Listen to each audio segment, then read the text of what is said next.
So today we are speaking on Saturday. Did it become a commonplace for you to work on weekends? Well, I used to work on the weekends when I had my own business, but it was when it was a startup. Today, it's becoming a common thing. First of all, the president works during the weekends, and we as a support function to the president also present here. Definitely during my tenure in the previous job, I was mainly working during the work time. But in the world of the global economy, it's very difficult to say when there is night and there is a day, there is a business or there is an environment where you have to execute all the time. But do you have any typical schedule? Daily typical schedule, not? Well, the typical daily schedule, it starts around, I come to work, depending, it can be 9 or it can be 10. The day starts at, let's say, 10. And from 10 till 1 o'clock, 2 o'clock at the night, at average. You're a father of 3 children, yes? How do you manage to find time both for work, for children? No, it's very difficult, and this is right now the most challenging piece in the whole process. The Sunday is the family day, so I spend all day on Sunday with kids. And then I try to spend some time in the morning when they go to school, and during the day I try to call them, ask how things are and so on. President Petro Poroshenko, he's a man who came from business, and now it seems that he's trying to surround himself also with a former businessman like Kasuk, like Loshkin. Personally, for you, what do you think about all this U-turn in your career, and what are the key differences between your work here and your previous work at Microsoft?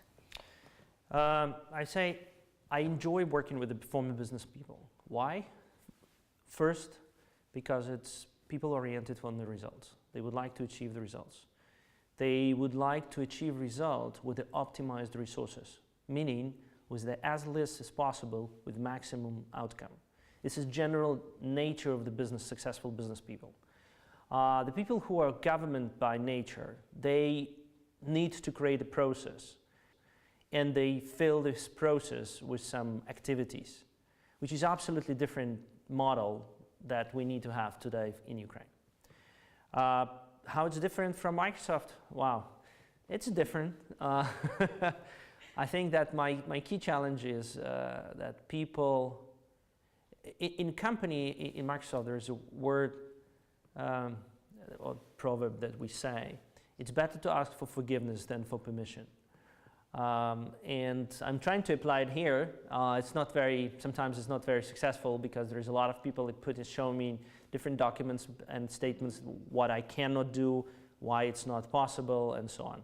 So the key challenge here is to find a way how you can execute and achieve result with the fastest possible way. But is it really possible to implement business process into state manage? Yes, you can. It can be implemented anywhere. Oh, they love complaining. How do you deal with it? Well, there's a couple of ways. First, you explain to people why you're doing this. Then you probably will be able to explain it to 5% who will understand. There is a couple of people whom you just order to do. They very much order-driven. So you write an order, then execute. But there is a portion of people who will sabotage, and you just need to understand they will sabotage. There will be people who will complain and nag and not do things. And you need to have a huge passion and huge readiness to actually go forward and crush it. That's it. You have to have a vision and a passion, energy, and right team. By the way, about the team. Teamwork in such companies like Microsoft is a very important piece. Have you already built your team here in administration? Well, first of all, I joined the team. So there is a team which already exists from the people who are with the president, was the head of the president administration, Loshkin. Then we had we brought some people, I invited some people to join my team. I brought some people, I found some experts who were ready to work with us. So I call it, I do have the beginning of the team. The team, I can call the team, big team, after probably a year when we achieve some of the key results. Right now I have a core team, but it's not that broad. And the tradition that exists in the government institutions are very often not the best ones.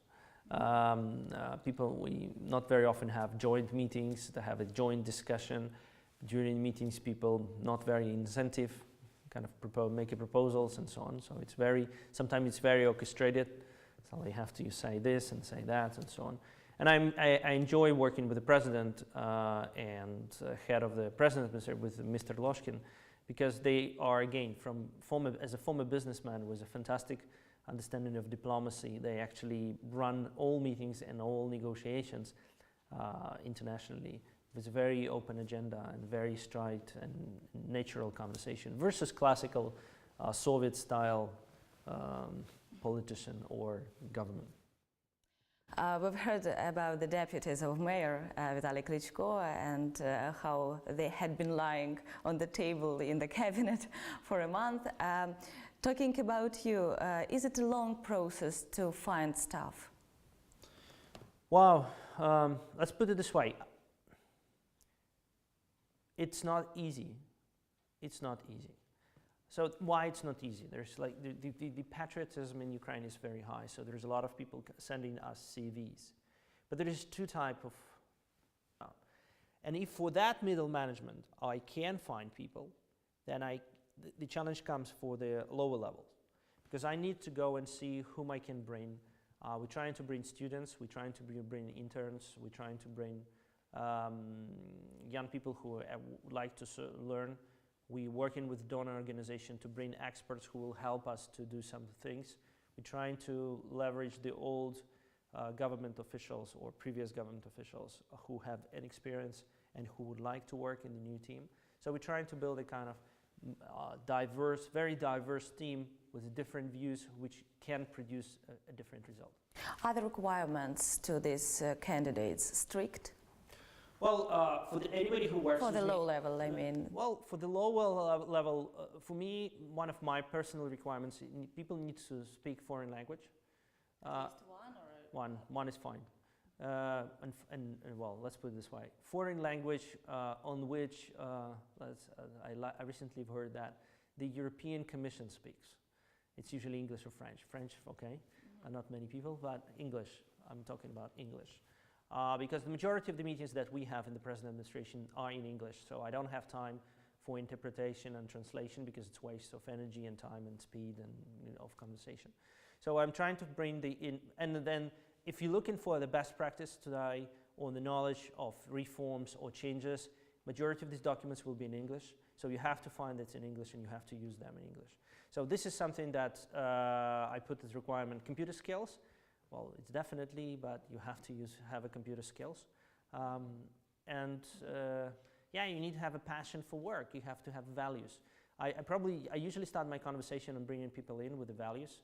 Values is the key. If we don't match with the values, I don't work with people. And how do you deal with these salaries?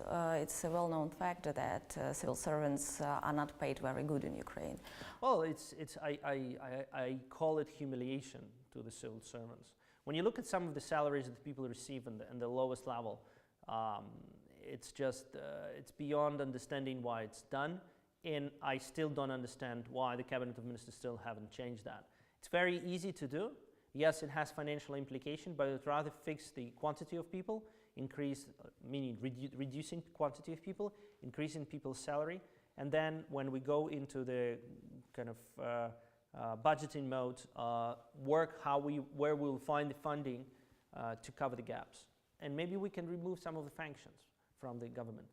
So, option one, we're trying to hire people who can devote their life of certain period of time to the work being non-paid, basically.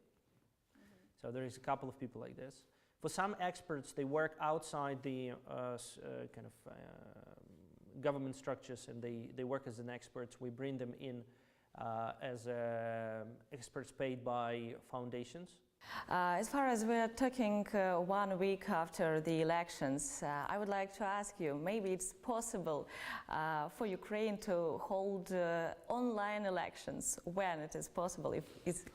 Well, if we're talking online elections, you would be surprised that the majority of the country is not done. The main reason is a fraud. Second reason is availability of technology and technology accessibility. So we need to make sure that accessibility of technology is available to everywhere. Second is that technology, many politicians are not very familiar with the way to identify personality, because one of the trends that exists in the world is about face recognition plus IDs, so multiple ways to recognize the identity of the person who votes. It's also, there are some practices done in several countries trying to do that.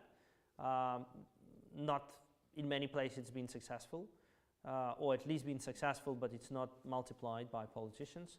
It will be great to have online, but I think that Ukrainian IT or telecom industry is not at the state where we can have elections run broad scale for the whole country. I believe we will be there, but not now. And regarding much more available technology, 3G, what are the prospects in this field? Well, the 3G is another interesting topic. The president may sign the decree on 23rd of July, where according to this decree, we were expecting by the end of the year actually to finalize the tender procedures and actually have 3G start implementation process. Unfortunately, there's a couple of delays caused by the government, which issued their order to releasing the frequencies only a few weeks ago, and that's unfortunate. I hope that final clarification will be done soon, again by the government, by cabinet. As soon as it's done, national communication agency, that's NKRZ, that will announce the tender, and that after this we have two months for tender for all three frequencies, and after this there will be acceptance, and when acceptance is done, then there will be, the operators will start implementation. My guess, it will be the first quarter of next year. Let's hope it could be a great push for Ukrainian I hope because IT market and startup entrepreneurs as well. No, it's going to drive several things. First, it has several implications. One, it drives direct investments into the economy. Why? Very simple. When we sell each frequency, it's a money paid by operators to the state budget. And if we sell 3 bands, all 3 bands will be sold with set amount. So this brings us approximately 6 billion hryvnias into the state budget. On top of it, operators will have to finance conversion with the military. So it's probably 1.3, 1.5 billion hryvnias on top to the military. And then, when they got the license, then they will start investments. And that can bring us from around up to 18 billion hryvnias investments over 3 years into the infrastructure. And then, as we have technology deployed, it means the retail will start selling devices that can be used in 3G. There will be services launched with 3G. TV can be watched on 3G. So there is an absolutely interesting range of services that will be emerging out of this. So I really want this to start happening much faster, but we have a legislation in the country which is slow, and we have adhered to legislation. You once said that the state is the biggest pirate in Ukraine due to the illegal software that is used. Yes. Today, in the president's administration, do all the computers have legal software? No, not all the computers in the president's administration have illegal software, and the miracles never happen. We need to understand that. There is a problem of the usage of illegal software on the computers. And that's true. This software was not purchased, but it's used. We run in negotiations with the copyright holders to actually fix the problem. It's the process called legalization. In order for legalization to happen, we completing the audit, internal audit of what's need to be purchased. Then there is a budgeting procedure that needs to take place, and then there is a government procurement that needs to happen. We are agreeing with the copyright holders that in meanwhile we can still use the product, and the copyright holders usually positively approach the situation. What happened as well, some of the software was purchased in the present administration using OEM version. Sorry, I'm going technical. Some of them being purchased with the computers. Some of the computers people brought in themselves.